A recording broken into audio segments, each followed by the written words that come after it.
Well, hey, my name is Tim Freeman. Welcome, everyone, to 1 Million Cups, especially if this is your first time. I don't see a lot of new faces, but I think we still got a few folks trickling in. I'm really, really excited to welcome Trey Fayard this morning from Glo Airlines. I had an opportunity to meet with Trey in New Orleans back in February and learn a lot about their business and the genesis of Glo and how Glo came about, why Trey started Glo. And then I had some more another opportunity to spend some time with him at NOE in March. And Trey's just really impressed me in the short time that I've known him as not just a terrific businessman, but a great guy running a great company and really represents, in my mind, a true entrepreneur. So really, really excited to welcome Trey this morning. So without further ado, because I know Trey's on a schedule, he's got the jet parked, didn't pay for parking, tickets, man. So I'm going to go ahead and welcome Trey up. And everybody give a warm welcome to Trey Fayard from Glo Airlines in New Orleans. Morning, everybody. This is my first rodeo with one of these on my ear, so if I'm a little awkward, I apologize. Anyway, yeah, Trey Fayard. I'm from New Orleans. Flew up last night on our lovely Glo flight, heading out this afternoon. I think the format here is a few minutes of chatting and then open up to questions. I generally find that questions are a little more valuable than I could drone on all day about the airline business if you really want to hear about it. It's pretty fascinating, but I'll just get right through the presentation. We can just kind of visit if you guys like. And of course, if you haven't, please put a business card in that bucket over there. I'm gonna give away two round trips to New Orleans or Fort Walton Beach from Little Rock. You're able to use it whenever you like, so we'd love to do that. Okay, everybody, all right, let's get this out of the way on the front end. Everybody always asks, what does Glo mean? It's fairly simple. When you have a business idea, you kind of have a spark in your mind. You want that spark to become a flame that grows and glows and emanates and bright and all that good stuff. So Glo, quite simply, that's what it means. And the color scheme is kind of representative, I guess, of that. But that's a popular question, so I'll just get that one out of the way. Why Little Rock? In my life prior to being in the airline business, I was an attorney. Really focused more on business stuff and actually being in the court of law kind of thing. But what happened was I couldn't get there from here.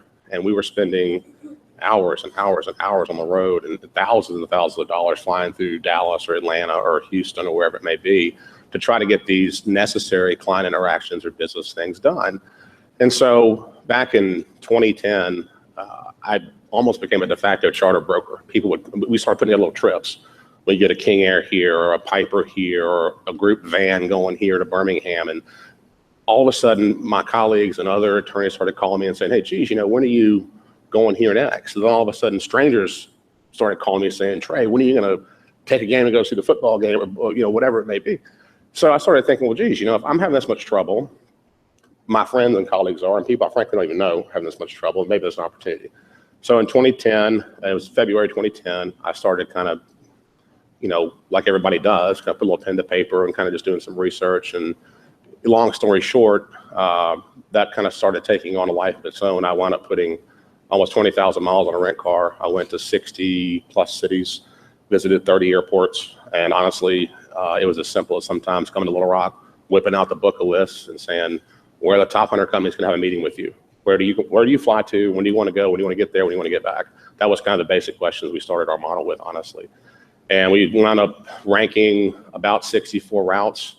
And congratulations to you guys, Little Rock was right at the top. So why Little Rock? We obviously have some synergies in New Orleans with Little Rock as far as some of the larger businesses. That would be Entergy is an obvious one, Iberia Bank, some of the power pools up here that are sending a lot of people back and forth. So that was kind of not the reason for it. We didn't create this to cater just to the larger businesses. We did it to cater to everybody. But you got to look at that stuff too, I suppose. This is a little bit about us. This is a touch outdated. Ryan should have got that. We actually just started, or will start, Destin in New Orleans in June. But this is our basic route map at the moment. We came out, started Little Rock, was our first route, November 15th of last year on a Sunday. We operate Little Rock to New Orleans twice a day, Monday through Fridays. We operate once on Saturday mornings, once on Sunday afternoons. And that pattern is pretty similar for all of our cities, with the exception of Fort Walton, Little Rock, Destin. That's 3 times a week, Friday, Saturday, Sundays. We started that Easter weekend, and I run that to at least Labor Day. And if there's support in the community for it, we'll run it longer. But that's probably more of a seasonal flight, just in the sense of the traffic down in the Panhandle. But this is kind of an idea of where we're looking to do next. But yesterday I flew up to Little Rock. It was an hour and 18 minutes. Depending on the winds, it can be a little different. But that versus a 9-hour drive, there's really not a question. What makes more sense, at least to me. Our operations, I'm the founder, CEO. We have 4 other executive level folks. And let's face it, I didn't know a lot about the airline business when I started in 2010. I know a lot more now. But our COO, our president, been in the business 40 plus years. They were attracted to the idea of a startup, of an airline, of a niche player, of a kind of regional thing. Because right now you're dealing with basically 4 airlines in the United States. All these mergers have basically created kind of an underbrush of cities like Little Rock, like Memphis, like New Orleans to some extent, that are having issues with direct airline service. And frankly, I'm just here to tell you it's going to get worse.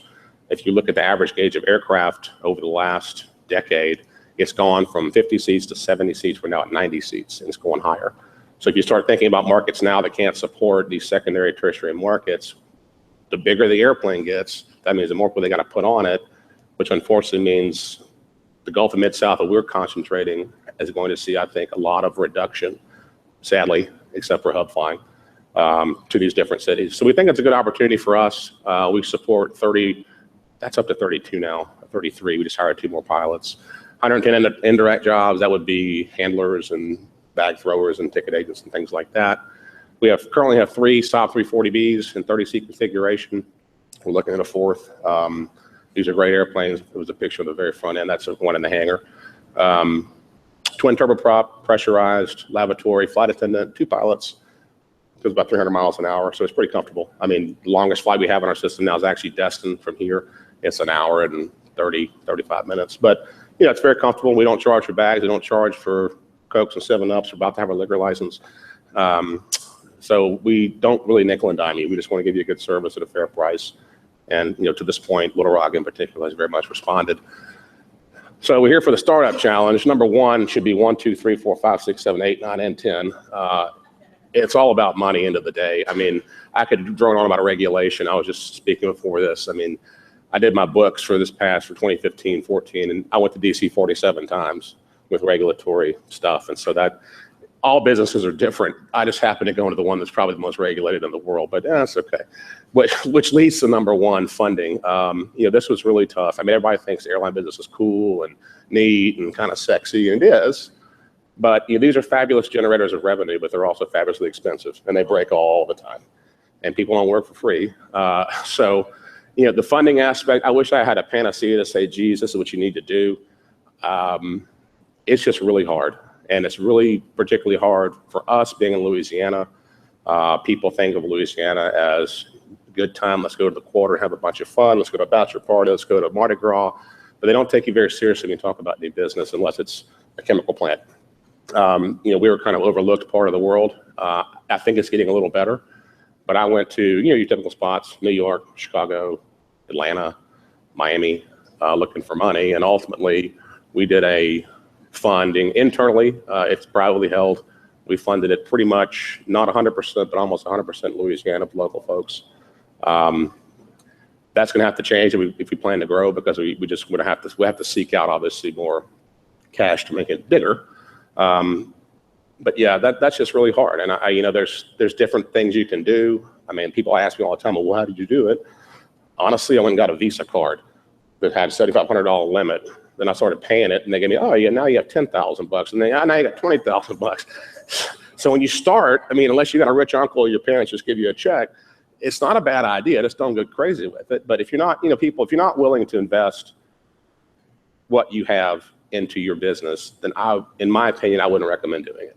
If you're constantly hedging, saying, well, geez, I've got 10 grand in savings, and I've got a little money over here. If you're not, if you go to somebody that's trying to get funding from, then the first question I ask you is, well, how much of your money do you have in it? Well, $5 grand, but I was hoping you put up the $1 million. Forget it. If you're not fully vested and ready to bloodlet for this deal you're trying to do, at least in my experience, it was a non-starter. And that's very scary to a lot of people, because you may have a family, you may have children, grandchildren, you may have a home, and you just got married and your partner's got a home with 2 more. I mean, God knows.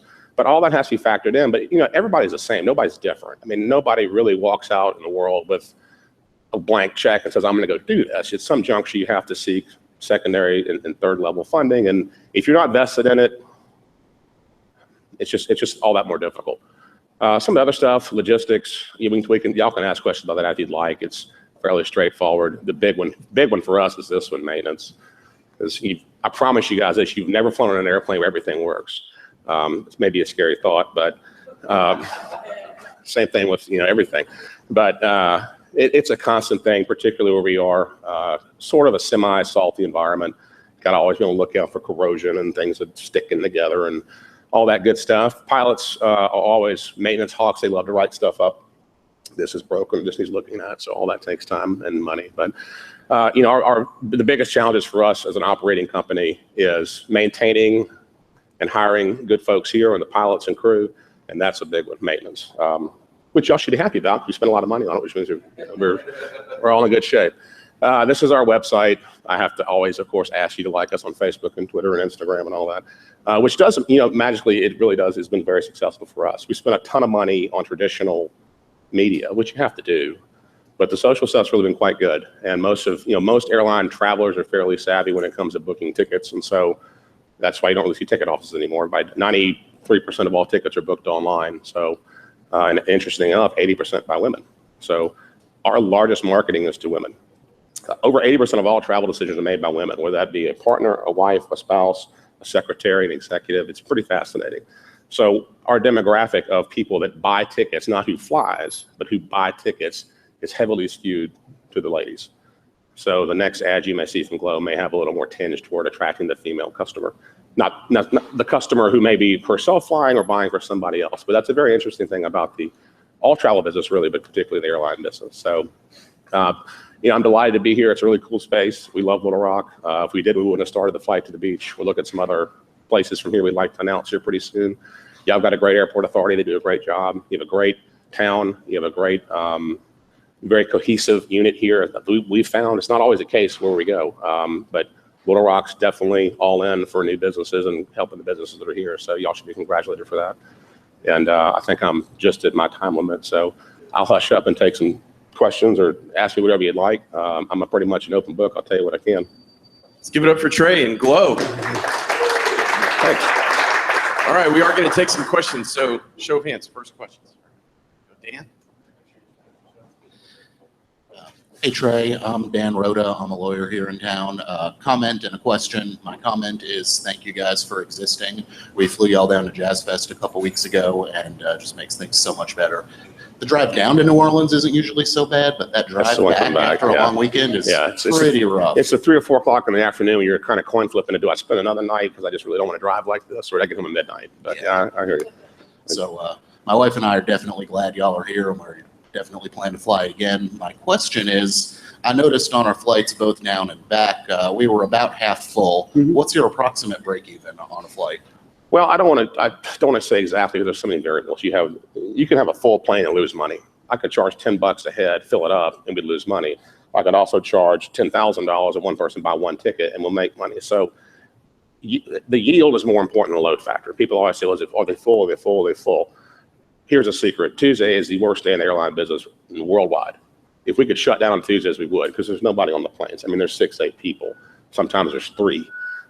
Because all the business travelers have kind of moved into where they're going on Mondays or Sundays. All the leisure guys and gals have already come through the weekend. So Tuesday's always rough. Wednesday's always a little better.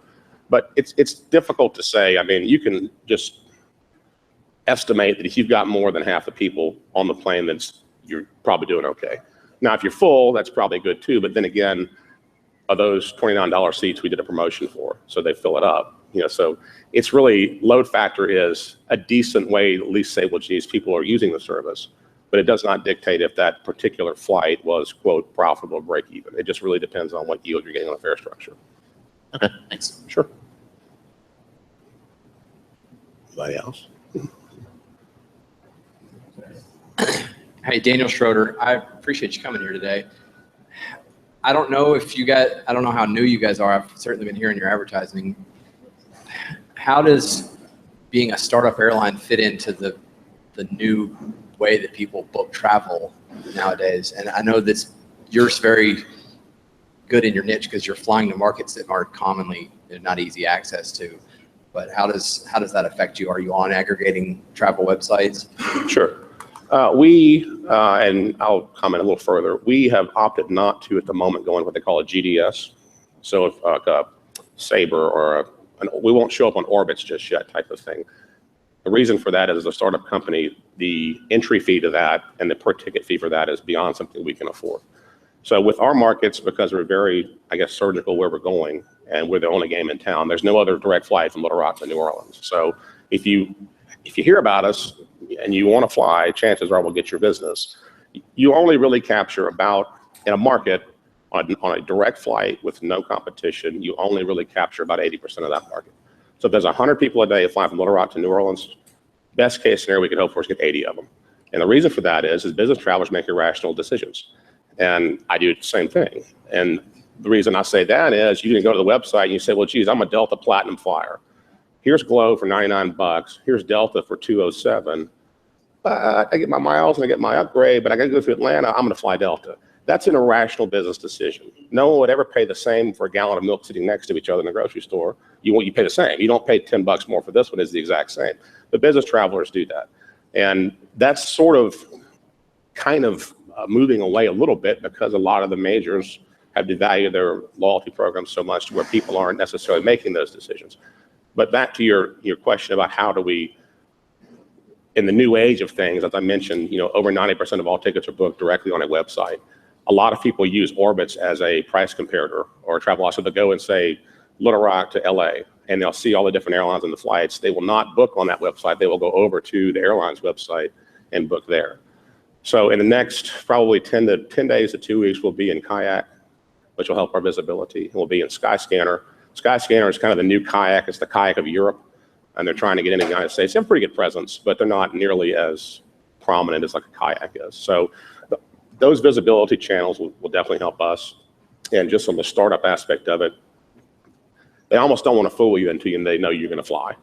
A lot of businesses that service this business are that way. They say, well, when you get moving, then we'll talk to you. Well, it's hard to fly an airplane into Little Rock and unload it if you have no ground handlers. I mean, you could throw people off the plane. That wouldn't be that good. But, I'm kidding, but it does have a staircase. It's kind of like prove it and then we'll help you. Same thing with the booking site. Same thing with the GDSs. Prove it and then we'll talk to you, which just creates another hurdle, unfortunately.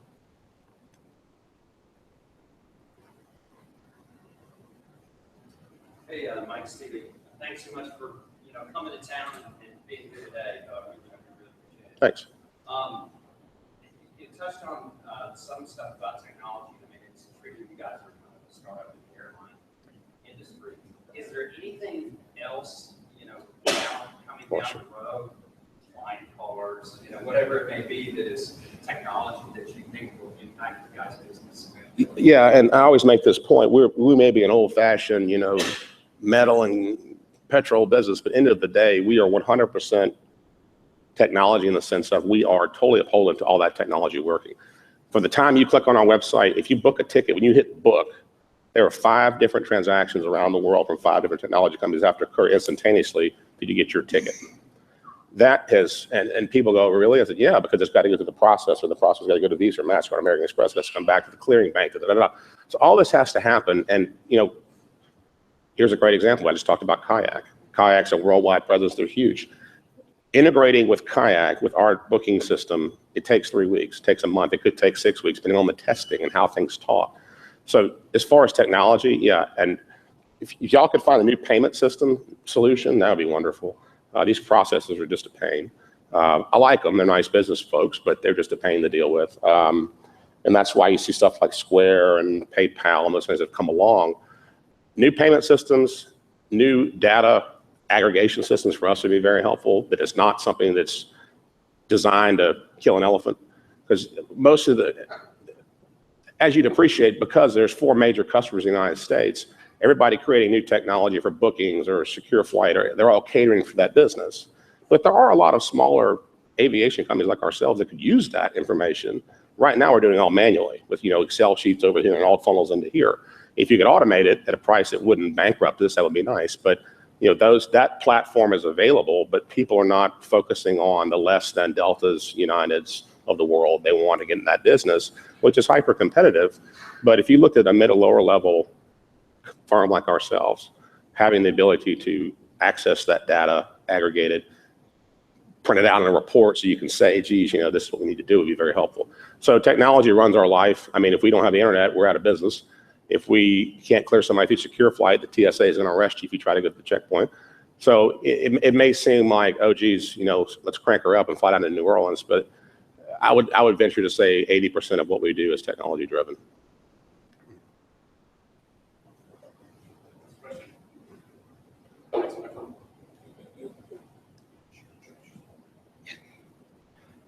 Thanks for coming. Jason Brown here with the Communications Group. So we have another regional airlines in the state that I've flown. Unfortunately, I haven't had the opportunity to fly with you guys, but they fly north, whereas you fly south. Is it you guys find yourself working together? Have you had conversations, or do you sort of see yourself? Obviously, I don't think you'd be competition since you fly to different destinations, but have you guys had any conversations as far as sort of troubleshooting these? Nobody's paying attention. Nobody's developing tools for us. Two things. One, as big as this business may seem, it's very, very small, and everybody kind of knows everybody. And while we are always in competition, it's what they call frenemies. You know, we're buddies, but you know, you still. So yeah, I mean, I know a lot of people in all the little regional kind of niche carriers around the country, even overseas. We've called competitors and saying, we need a compressor. Can you ship one to us? Sure. We do that. They call us, say, hey, we broke this bolt. Can we borrow one? Sure. Because end of the day, we are in competition, but we would like, it's friendly in that sense. As far as doing something with other companies, we have had discussions about that. There is some limiting factors, technology, that goes into how do you book on Trey's airline to get it over to Laura's airline. Sounds really simple. And the simplest method it is, just call them up and say, hi, I'm going to book you from Hot Springs to New Orleans via Little Rock. But in today's world with TSA and security, the way you have to do all that, making their system talk to our system can take months. And that goes back to integration and technology. But on the grander scale, yes, we've had discussions with people relatively local to here and also not so local to here. And it's something we'll move toward, but it sort of goes back to prove it and then we'll talk to you, unfortunately. But we hope to get there. Just go ahead and ask it. Or back up. Buckley O'Mell with the Chamber. I know when you started, you talked about the research you did and how you led to Little Rock and your expectation of travel back and forth to New Orleans. Now that you have a few months of operation, based on your model of how much business travel versus leisure travel you thought we were going to have, how has that held up? Has it been pretty much what you expected, or has it been different than, you know, more weekend travel than you expected, less business travel, or what does that look like? Because the natural draw of a lot of our destinations for the leisure aspect is you don't have to sell New Orleans on a weekend, for example. You don't have to sell Memphis on Barbecue Fest weekend. I mean, those things are natural draw. So if you just take a clean month with really nothing going on, you know, April, May, June, whatever, generally speaking, if you can get 20 to 30% of your aircraft as business travel, you would be very happy because they tend to pay a higher fare. They don't really care. They got to go. We're skewing more toward about 60% business people. And that pretty much holds Monday afternoons through Thursdays is very heavily business for us. The weekends, there is a mix, but it's generally speaking leisure. Families, we fly a lot of families down for events to see the other half of their family, whatever it may be. So we don't have an exact. We're doing a kind of a data mining survey right now. But if I had to, get quoted on it, I would say we're 60% north business travel, which is good for us. I mean, because those people are constantly going. And an interesting thing. Your biggest leisure traveler is the business traveler because they tend to have the resources, they tend to have the time where they can go do it. We are not set up as a service to chase the $29 fare next October to Orlando. That's not what we do. There are companies that do that. It works just fine for them. We are servicing business, and business doesn't necessarily mean the biggest companies in town. It's one of the interesting things I've learned. How'd I do that? Sorry. I always thought that these, the gigantic listed companies, the Fortune 500 should be our biggest clients. They're not. They're good clients, but they're not the biggest. And the interesting part in talking to them, if you're a large utility, I won't use the name, everybody knows who it is. and you, and you're an engineer for that large utility, and you're up here in Little Rock, and you miss your flight down to New Orleans, chances are there's somebody on your floor down on Poitier Street that can cover for you tomorrow. If you're a engineering firm that has 8 people, if you're a law firm that has 7 associates and 5 partners, you have to be there for your client. You have to show up at that meeting. So you can't miss the flight. And so we're getting, most of our business travel segment is coming from those smaller to medium service firms, which is, I didn't see that coming, to be honest with you. I thought it was just going to be all big business going back and forth. We get a lot of that. I'm not complaining. But it's interesting, like people in this room would be our biggest customer because they've got to get back to Little Rock tomorrow for whatever reason. There's nobody to cover for them. They're selling themselves. They're selling their mind. And so being stuck somewhere in Atlanta on a connecting flight's not doing them any good. So that's an interesting thing and even this early on, 6.5 months in, we've kind of discovered. So it's good. We enjoyed it. Katie Milligan with Delta Regional Authority. We're big fans. We fly low all Thanks. the time. So going back to your earlier point about talking about legitimacy as a company based out of New Orleans, are you seeing travelers from other parts of the country coming to Memphis and Little Rock and then flying Glo to New Orleans on more of a regional long-term trip? And if not, do you have plans to start targeting those types of customers? We do. It's very interesting. We get, now this is not obviously a big crop of people. We get a lot of Europeans flying us. And New Orleans, I think, had 650,000 Europeans or just French people come last year. So it's sort of, and there was this nice English couple one day, they got off the plane and they were all excited. And I guess it just never dawned on me, like if you took a summer trip to Europe, you may fly into London, but fly out of Amsterdam or Paris or Munich or Rome. You're going to spend 2 weeks and go all around Europe. You're not going to spend 2 weeks hanging out in London. Love London. Used to live there. But so we're seeing a lot of that on the very much leisure, very much older sect. They'll fly into New Orleans and they'll spend 3 or 4 days there. They'll fly up here. They'll go up to the Ozarks. They'll come back, fly to Memphis. They're just kind of checking out the whole South. But we do get quite a number of people accessing us. In fact, there's a lady in Little Rock who every Monday and every Thursday flies down on us. She takes the Southwest to Tampa. She comes back from Tampa on Thursday and then hops on. We're in the same terminal as Southwest in New Orleans, so it's easy for her. But we do get transfer passengers. We're not set up. We don't code share with another customer now, to your earlier question about getting them on there. But people are doing it themselves. We get, it's not a lot, but I would bet it's a dozen or so a week, people that come off another airline to hop on us, access Memphis, Little Rock, Shreveport, even Fort Walton Beach out of here. We've got some folks out of Dallas who have flown here to hop us instead of taking the American. So it's interesting, and people are building their own itineraries doing that. I mean, it's not a business we would really chase, but it definitely shows up.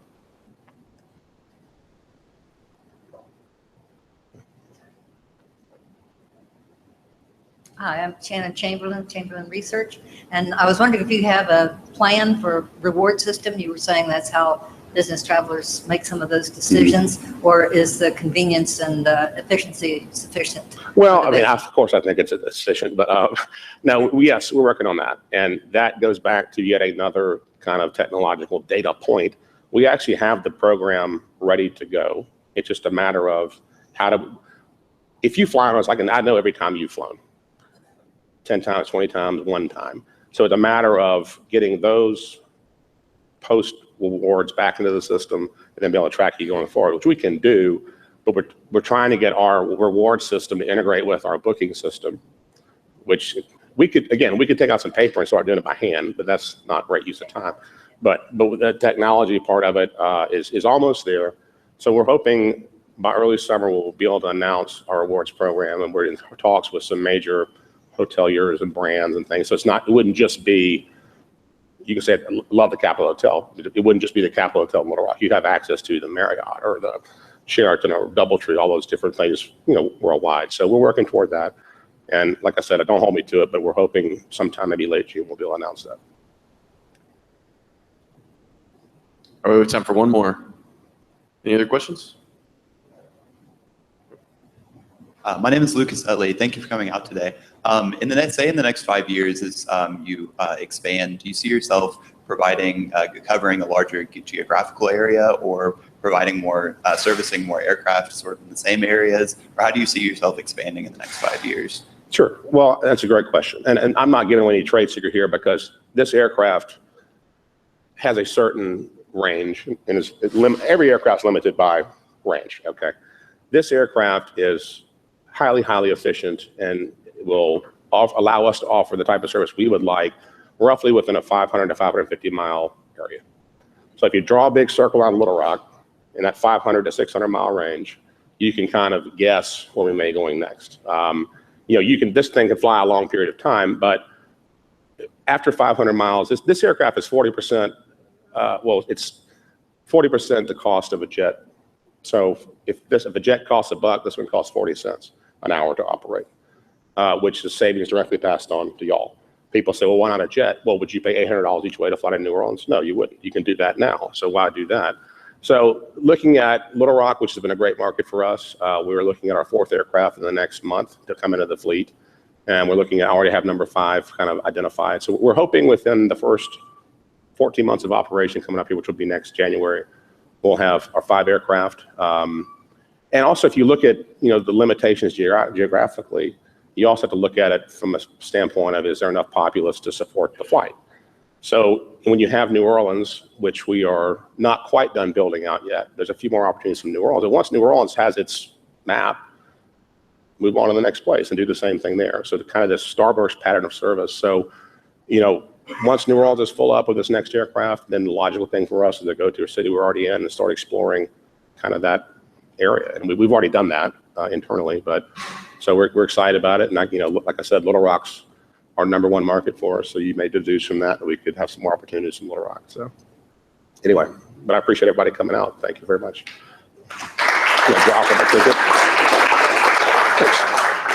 So we always finish with one final question from the community to you. Okay. Okay. How can the community here help you? How can we serve you? It's interesting. We get the stats every night, and it still is our number 1 resource for customers is word of mouth. So in this community, all of our communities really, it's all about people hearing the message or having the experience and saying, geez, I flew to New Orleans yesterday. Who does that? Glo. Like, oh, really? I'll go check them out.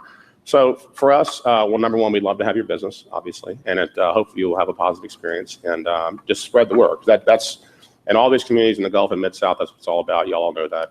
Just talking about it at dinner with the family or at work with your colleagues really helps us. So we'd appreciate any of that you can give us. Great. One more time, please. All right, let's see. We're going to find out who the lucky winner is. All right, this is Eugene Jones.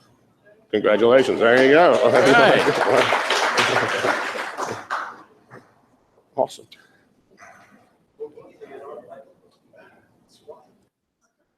Do we have any announcements today?